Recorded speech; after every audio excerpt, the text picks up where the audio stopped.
बिछ गई सियासी विसात, खेला जा रहा है सियासी खेल, जारी है वार पलटवार।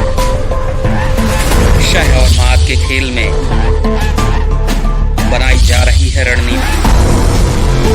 कौन पड़ेगा किस पर भारी, ये कभी भी सिर्फ हस्तक्षेप.com पर अमलेंदु उपाध्याय के साथ।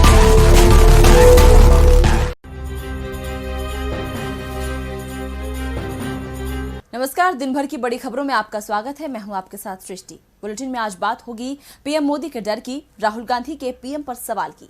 जानेंगे कि लोन मोरेटोरियम पर क्या है सरकार का रुख। साथ ही बात होगी मध्य प्रदेश में घिरे सिंधिया की, और बुलेटिन के आखिर में बात जनता पर पड़ रही महंगाई की मार की। लेकिन तमाम बड़ी खबरों से पहले एक नजर सुर्खियों पर। दिल्ली विश्वविद्यालय ने जारी की कट ऑफ लिस्ट। इकोनॉमिक्स का कट ऑफ रहा 99.25%। दूसरी सूची में गिर सकता है कट ऑफ। प्रधानमंत्री नरेंद्र मोदी ने मासिक रेडियो कार्यक्रम मन की बात के लिए मांगे सुझाव। 25 अक्टूबर को होने वाले कार्यक्रम में नमो ऐप, माईगव पर अपने विचार साझा करने की अपील की।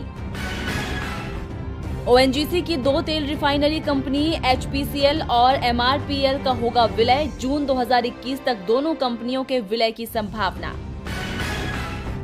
और आईपीएल सीजन 13 में कल भी होगा डबल हेडर। सनराइजर्स और राजस्थान के बीच होगा पहला मुकाबला। दूसरे मुकाबले में मुंबई और दिल्ली होंगे आमने सामने।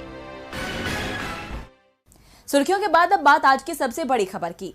पिछले कई महीनों से केंद्र में मंत्रिमंडल में विस्तार की अटकलें लगाई जा रही हैं, लेकिन अब तक इसे अमलीजामा नहीं पहनाया गया है। लेकिन अब एक बार फिर कयासों का दौर तेज हो गया है। कहा जा रहा है कि सरकार को केवल बिहार चुनाव का इंतजार है। इसके बाद ही नेताओं की एंट्री और एग्जिट तय की जाएगी। आज इसी पर चर्चा करने के लिए हमारे साथ मौजूद हैं राजीव जी। राजीव जी, स्वागत है आपका। लेकिन चर्चा शुरू करने से पहले ये रिपोर्ट देखिए। नरेंद्र मोदी को प्रधानमंत्री बने 1.5 साल का वक्त गुजर चुका है, लेकिन अब तक उनकी नई टीम नहीं बन पाई है। बढ़ने की बजाय मंत्रिमंडल की संख्या कम ही हुई है, जिसमें ज्यादातर सहयोगी बाहर हुए हैं। और अब पासवान के जाने के बाद एक और पद खाली हो गया है, जिसके बाद से जल्द विस्तार की अटकलें लगाई जा रही हैं। कहा जा रहा है कि नवरात्रि में मंत्रिमंडल में विस्तार हो सकता है, मगर संभावना जताई जा रही है कि पीएम बिहार चुनाव के बाद अपने मंत्रिमंडल को नया रूप देंगे और मंत्रियों की संख्या को बढ़ाएंगे। ये बदलाव लगातार घटती मंत्रियों की संख्या के बाद किया जा रहा है। दरअसल पीएम मोदी ने अपनी दूसरी पारी में अपेक्षाकृत छोटी टीम 57 सदस्य से शुरुआत की थी।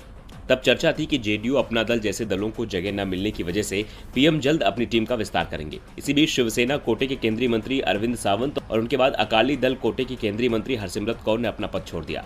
इसी दौरान रेल राज्य मंत्री सुरेश अंगड़ी ने भी दुनिया को अलविदा कह दिया।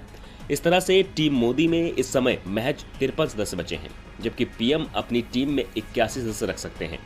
अब इस टीम में वे अपने सहयोगियों को जगह देते हैं या फिर बीजेपी के ही नेताओं को तवज्जो दी जाती है। इस पर सस्पेंस बरकरार है, क्योंकि इस वक्त मोदी के मंत्रिमंडल में सहयोगियों का प्रतिनिधित्व लगभग खत्म हो गया है। शिवसेना, अकाली दल, आजसू समेत कुछ और छोटे दलों ने एनडीए से नाता तोड़ा है। दूसरी पारी में पीएम ने अपने 3 सहयोगियों को कैबिनेट तो एक को राज्य मंत्री का पद दिया था। इसमें से कैबिनेट के तीनों पद अलग अलग कारणों से खाली हो गए। वर्तमान में सहयोगी दल से आरपीआई के रामदास अठावले ही बतौर राज्य मंत्री टीम मोदी में शामिल है। इसलिए कहा जा रहा है कि पीएम मोदी बिहार चुनाव के बाद सहयोगियों को शामिल करने पर फैसला ले सकते हैं। इसकी वजह जेडीयू का प्रदर्शन है। सियासी गलियारों में चर्चा है कि चुनाव में जेडीयू के प्रदर्शन के मुताबिक ही उसे पद दिया जाएगा। इसके अलावा पीएम आगामी चुनाव को देखते हुए दूसरे दलों को भी साधने की कोशिश करेंगे। अब देखना दिलचस्प होगा कि कौन हो सकता है शामिल और कौन हो सकता है बाहर। राजीव जी, आमतौर पर माना जाता है कि जिस पार्टी या गठबंधन की केंद्र में सरकार होती है, उसके सहयोगियों की संख्या तेजी से बढ़ती है, क्योंकि उन्हें केंद्रीय कैबिनेट में हिस्सा मिलने की उम्मीद रहती है। दूसरी ओर जो केंद्र सरकार का प्रमुख दल है, उसकी पहुंच भी नए राज्यों तक होती है। अटल बिहारी वाजपेयी ने 24 पार्टियों के गठबंधन की सरकार चलाई। मनमोहन सिंह की सरकार में भी 1 दर्जन से ज्यादा पार्टियां थी। अधिकांश पार्टियों को मंत्रिमंडल में प्रतिनिधित्व में वाजपेयी और मनमोहन सिंह ने दिया था।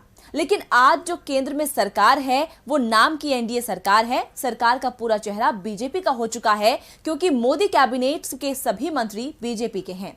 सहयोगी दलों का प्रतिनिधित्व शून्य है। लोकसभा अध्यक्ष भी बीजेपी का ही है, जबकि वाजपेयी के समय पर यह पद सहयोगी को दिया जाता था। क्या लगता है, पीएम मोदी की सरकार में सहयोगियों के लिए भी अब जगह नहीं है? देखिए सृष्टि, ये कोई पहली बार नहीं है जब ये सवाल उछला हो कि क्या मोदी सरकार में सहयोगियों के लिए कोई जगह नहीं है। पहले भी कई मौके ऐसे आए जब केंद्र में एनडीए की सरकार नहीं बल्कि केवल भाजपा की सरकार नजर आई, और वो भी वन मैन शो की तरह। दरअसल एनडीए जब बना था तो आपको याद होगा कि कांग्रेस की सत्ता का विकल्प देने के लिए भाजपा की अगुवाई में कई छोटे बड़े दलों को साथ मिलाकर के बना था। अटल बिहारी वाजपेयी के समय जब एनडीए सरकार बनी थी और वो प्रधानमंत्री बने थे तो भाजपा को स्पष्ट बहुमत नहीं था।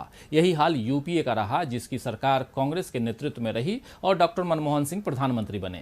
तब भी कांग्रेस को स्पष्ट बहुमत नहीं था। एनडीए हो या यूपीए, सहयोगी दलों के गठबंधन से ही भाजपा और कांग्रेस ने सरकार बनाई, जिसमें उनका वर्चस्व रहा, लेकिन बाकी दलों का सहयोग भी मिला। इस सहयोग के बदले सृष्टि अन्य दलों को मंत्री पद या अन्य सम्मानजनक पद हासिल हुए, लेकिन 2014 से गठबंधन राजनीति में भी बदलाव आ गया है। भाजपा को आम चुनावों में पूर्ण बहुमत मिला, हालांकि सरकार एनडीए की ही रही, फिर भी सहयोगियों को पहले जैसा सम्मान नहीं मिला। इसीलिए शिवसेना और अकाली दल जैसे पुराने सहयोगी भाजपा से दूर हो गए। मोदी सरकार के दूसरे कार्यकाल में मंत्रिपरिषद में भाजपा के 7 सहयोगी दलों के 57 नेताओं को जगह दी गई थी। 24 कैबिनेट मंत्री बने थे, आपको याद होगा, लेकिन अकाली दल से हरसिमरत कौर बादल और शिवसेना से अरविंद सावंत ने पहले ही साथ छोड़ दिया, और अब रामविलास पासवान के नहीं रहने से मंत्रिमंडल में केवल भाजपा के ही सांसद बच गए हैं। मंत्रिपरिषद में भी केवल आरपीआई ही सहयोगी दल के रूप में है।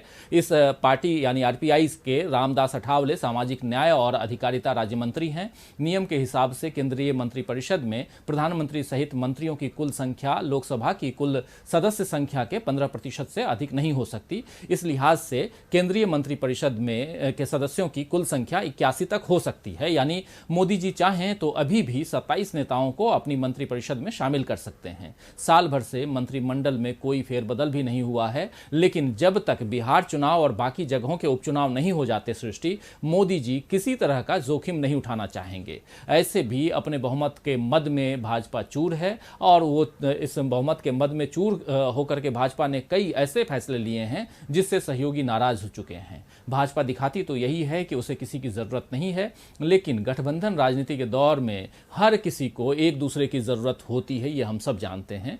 भाजपा इस बात को भी समझती है, शायद इसीलिए अभी कैबिनेट विस्तार नहीं कर रही है। धन्यवाद राजीव जी तमाम जानकारी के लिए। अब रुक करते हैं अगली खबर का। कांग्रेस के पूर्व अध्यक्ष राहुल गांधी लगातार विपक्षी नेता के रूप में अपनी सक्रियता दिखा रहे हैं और मोदी सरकार को आड़े हाथों ले रहे हैं। एक बार फिर उन्होंने ट्विटर पर एक वीडियो शेयर करते हुए पीएम के नए विमान पर सवाल उठाया है। एक रिपोर्ट देखिए।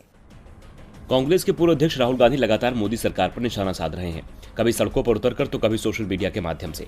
और एक बार फिर राहुल गांधी ने पीएम मोदी को आड़े हाथों लिया है। जी हां, कांग्रेस नेता राहुल गांधी महत्वपूर्ण हस्तियों के आने जाने के लिए विमान खरीदने को लेकर केंद्र की मोदी सरकार को लगातार निशाना बना रहे हैं। राहुल गांधी ने ट्रक में यात्रा कर रहे सेना के जवानों का एक वीडियो जारी कर कहा है कि जवानों को नॉन बुलेट प्रूफ ट्रकों में शहीद होने के लिए भेजा जा रहा है और प्रधानमंत्री के लिए 8400 करोड़ रुपए का हवाई जहाज खरीदा गया है। राहुल गांधी ने शनिवार सुबह ट्वीट किया कि हमारे जवानों को नॉन बुलेट प्रूफ ट्रकों में शहीद होने के लिए भेजा जा रहा है और पीएम के लिए 8400 करोड़ के हवाई जहाज, क्या यह न्याय है? दरअसल कृषि कानूनों खिलाफ आंदोलन में शामिल होने पंजाब पहुंचे राहुल गांधी से जब पूछा गया कि जिस ट्रैक्टर पर आप बैठे थे उसमें तो सोफे लगे थे, इस पर राहुल गांधी ने कहा था कि नरेंद्र मोदी ने 8000 करोड़ के 2 प्लेन खरीद लिए, उसमें तो पूरा पलंग है, सिर्फ इसलिए क्योंकि उनके दोस्त ट्रंप के पास भी ऐसा ही है। इसके बाद वीवीआईपी विमान खरीदने के राहुल गांधी के आरोपों पर केंद्र सरकार ने जवाब दिया था। केंद्र सरकार ने कहा था कि इन विमानों को लाने की प्रक्रिया लगभग 10 साल पहले यूपीए के शासनकाल में हुई थी। एनडीए सरकार ने इस डील को तार्किक परिणति तक पहुंचाया है। बहरहाल राहुल गांधी की ऐसी सक्रियता से कांग्रेस कार्यकर्ताओं का उत्साहवर्धन जरूर हो रहा है। पीएम के नए विमान पर सवाल उठ रहे हैं। वैसे सवाल तो लोन मोरेटोरियम को लेकर भी उठ रहे हैं। मामला सुप्रीम कोर्ट पहुंच चुका है। पहले केंद्र सरकार ने लोन मोरेटोरियम में राहत देने का ऐलान किया था, लेकिन अब सरकार ज्यादा राहत देने के मूड में नहीं है। आज सरकार ने सुप्रीम कोर्ट में हलफनामा दिया है और अपना रुख साफ किया है। तो क्या है सरकार का रुख, इस रिपोर्ट में देखिए। लोन की ईएमआई भुगतान टालने यानी मोरेटोरियम के मामले में अब सरकार और ज्यादा राहत देने के मूड में नहीं है। दरअसल केंद्र सरकार ने सुप्रीम कोर्ट में एक हलफनामा दिया है। इस हलफनामे में सरकार ने अपना रुख साफ करते हुए बताया है कि विभिन्न सेक्टर्स को पर्याप्त राहत पैकेज दिया है। मौजूदा महामारी के बीच अब यह संभव नहीं है कि इन सेक्टर्स को और ज्यादा राहत दी जाए। साथ ही केंद्र सरकार ने इस बात पर भी जोर दिया है कि सुप्रीम कोर्ट वित्तीय नीतियों के मामले में हस्तक्षेप न करे। बता दें कि इससे पहले केंद्र सरकार के हलफनामे के मुताबिक 2 करोड़ तय के लोन के लिए ब्याज माफ करने की बात कही थी, लेकिन अब सरकार का कहना है कि 2 करोड़ तक के ऋण के लिए चक्रवृद्धि ब्याज माफ करने के अलावा कोई और राहत देना राष्ट्रीय अर्थव्यवस्था और बैंकिंग क्षेत्र के लिए हानिकारक हो सकता है। आपको बता दें कि केंद्र सरकार ने सुप्रीम कोर्ट को बताया था कि 2 करोड़ रुपए तक के MSME, education, home, consumer, auto loan पर लागू चक्रवृद्धि ब्याज को माफ किया जाएगा। इसके अलावा क्रेडिट कार्ड बकाया पर भी ये ब्याज वसूली नहीं की जाएगी। लेकिन इसके बाद शीर्ष अदालत ने विभिन्न क्षेत्रों में उधारकर्ताओं के लिए राहत पर विचार करने के लिए सरकार को 1 हफ्ते का वक्त दिया था, जिस पर आज सरकार ने कोर्ट में अपना रुख साफ कर दिया है, जिससे साफ जाहिर है कि सरकार अब और राहत देने के मूड में नहीं है। केंद्र सरकार लोन मोरेटोरियम में और राहत देने के मूड में नहीं है, लेकिन बिहार की जनता का मूड क्या है, ये सभी को जरूर परेशान कर रहा है। खासतौर पर नीतीश कुमार को, जो अपनी सीएम पद की कुर्सी बचाने को लेकर परेशान हैं। केंद्रीय मंत्री और लोक जनशक्ति पार्टी के संस्थापक रामविलास पासवान के जाने से बिहार की राजनीति पर गहरा असर पड़ा है। उनके ना होने से नीतीश का खेल बिगड़ता दिख रहा है। तो कैसे बदल सकती है बिहार की चुनावी चाल, आइए इस विश्लेषण में समझते हैं। बिहार विधानसभा चुनाव में कौन जीत हासिल करेगा? क्या फिर नीतीश कुमार की होगी बिहार में बहार? क्या चिराग करेंगे जेडीयू में अंधेरा? इन सारे सवालों के जवाब 10 नवंबर को नतीजों के साथ मिल जाएंगे। लेकिन उससे पहले सियासी समीकरण लगातार बदलते जा रहे हैं। पहले एलजेपी ने जेडीयू के खिलाफ प्रत्याशी उतारकर नीतीश की धड़कनें बढ़ाई और अब पासवान के जाने से चुनावी खेल में नीतीश का जीतना मुश्किल हो गया है। राजनीतिक गलियारों में चर्चा है कि पासवान को लेकर सहानुभूति के आंसू वैसे तो सभी दलों का खेल बिगाड़ेंगे, लेकिन सबसे ज्यादा खामियाजा जेडीयू को भुगतना पड़ सकता है। पासवान की पार्टी एलजेपी एनडीए से अलग होकर चुनावी मैदान में है और माना जा रहा है कि उनके बेटे चिराग पासवान अब जहां चुनाव मैदान में सहानुभूति कार्ड खेलेंगे, वहीं दूसरी ओर बाकी पार्टियां भी उन पर आक्रामक होने से बचेंगी। इस स्थिति का फायदा स्पष्ट रूप से एलजेपी को मिलेगा, जबकि जेडीयू को धक्का लगेगा, क्योंकि एलजेपी ने उन सभी 115 सीटों पर अपने उम्मीदवार उतारने का ऐलान किया है जो एनडीए गठबंधन में जेडीयू के हिस्से में आई हैं। यहां पार्टी को नुकसान झेलना पड़ सकता है। दरअसल रामविलास पासवान बिहार में दलितों के इकलौते बड़े नेता थे। सूबे में लोकसभा की 6 आरक्षित सीटों में से 5 सीटें पासवान परिवार के पास हैं। बिहार के 5 जिलों में दलित वोटर एक बड़े फैक्टर के रूप में काम करते हैं। इन जिलों में पासवान का खासा असर रहा है, इसलिए इन जिलों की विधानसभा सीटों पर एलजेपी को फायदा मिल सकता है। वहीं बिहार में इस समय कुल मतदाताओं में महादलित और दलित मतदाताओं का हिस्सा 16% के करीब है। बिहार में इस समय 5 जिले समस्तीपुर, खगड़िया, जमुई, वैशाली और नालंदा में महादलित मतदाताओं की खासी आबादी है। इन क्षेत्रों में चिराग और नीतीश की सीधी टक्कर है। ऐसे में कहा जा रहा है कि पासवान के पास न होने की वजह से नीतीश से सत्ता दूर जा सकती है। अब देखना होगा कि जिस बात की अटकलें लगाई जा रही हैं, क्या जनता उस पर मुहर लगाएगी या नहीं।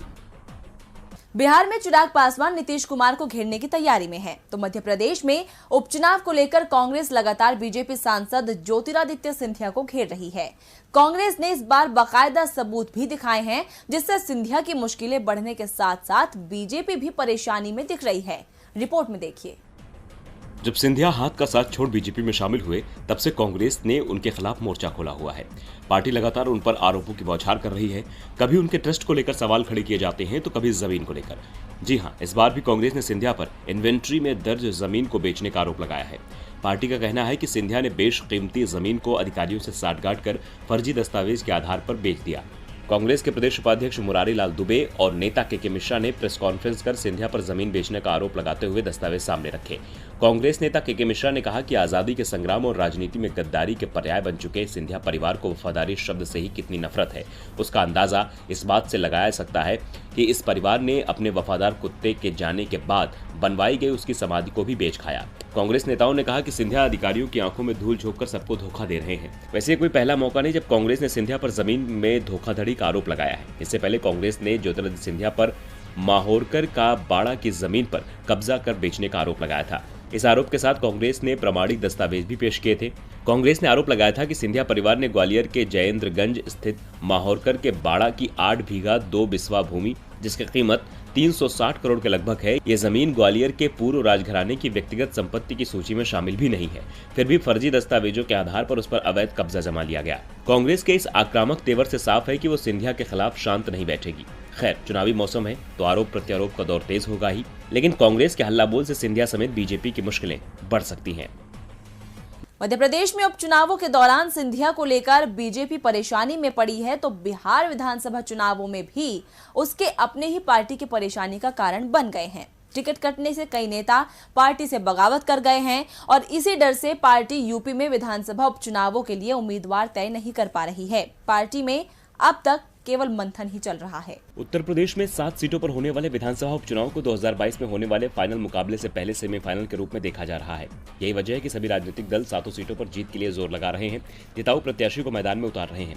समाजवादी पार्टी, कांग्रेस, बसपा, यहाँ तक कि प्रसपा ने भी अपने उम्मीदवारों के नाम की घोषणा कर दी है, लेकिन सत्ताधारी बीजेपी ने अभी अपने उम्मीदवारों के नाम का ऐलान नहीं किया है। इसके पीछे एक बड़ी वजह भाई भतीजावाद बताई जा रही है। दरअसल ज्यादातर सीटें बीजेपी के विधायक मंत्रियों के जाने से खाली हुई हैं। इनमें कानपुर की घाटमपुर सीट पर कमल रानी वरुण, अमरोहा की नौगांव सादात से कैबिनेट मंत्री चेतन चौहान, देवरिया की सीट बीजेपी विधायक जन्मेजय सिंह, बुलंदशहर की सीट बीजेपी के मुख्य सचेतक रहे वीरेंद्र सिंह सिरोही, जबकि फिरोजाबाद की टुंडला सीट पर कैबिनेट मंत्री रहे एसपी सिंह बघेल के सांसद बन जाने के बाद खाली हुई है। इन सीटों पर अब उनके परिवार से ही 3-3, 4-4 लोग दावेदारी कर रहे हैं, जिसको लेकर पार्टी की भी मुश्किल बढ़ गई है और इन दावेदारों में से किसे टिकट दिया जाए, इस पर माथापच्ची लगातार जारी है।